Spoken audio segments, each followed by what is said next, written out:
দুর্গা পূজা বালা, মানুষ পূজার তো বালা। আমি আপনাদেরকে এটা একটা সবক হিসাবে দৃষ্টান্ত আপনাদের ক্ষেত্রে পাশ করলাম। আমরা তো মানুষ পূজা করি।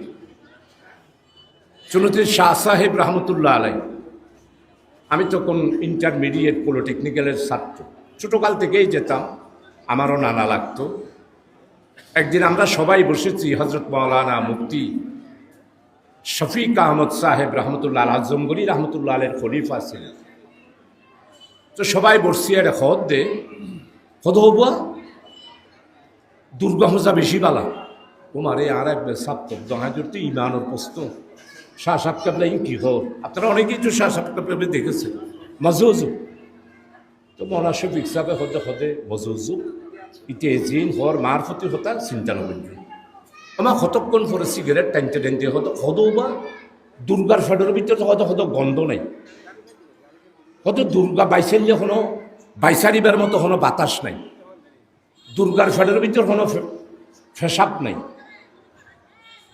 আর হদৌ বা মানুষের ফেডের ভিতরে ফাইখানা আছে, ফসরাব আছে, বাইসাইলে বাসুড়ে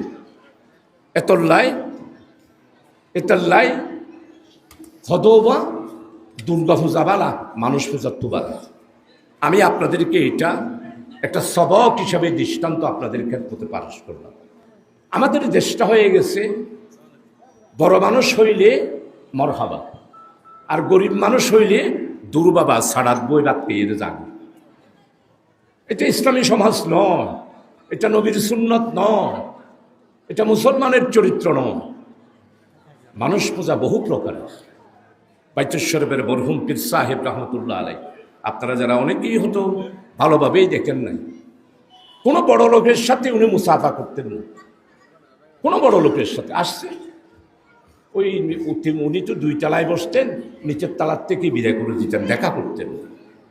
তার মানে মানুষ পূজা, মানুষকে দাসত্ব এবং প্রভুত্ব, এটার ব্যবধান মরহুম পীর সাহেব রহমতুল্লাহ আলাই যে ছিল। মানুষ পূজার ব্যাপারে আপনাদের খেদমতে আরজ করব, এগুলো আমাদের থেকে দূর করতে হবে। আর 2 নম্বরে যে এই কাজটা, সেটা হলো হারাম আর হালাল পার্থক্য করে চলতে।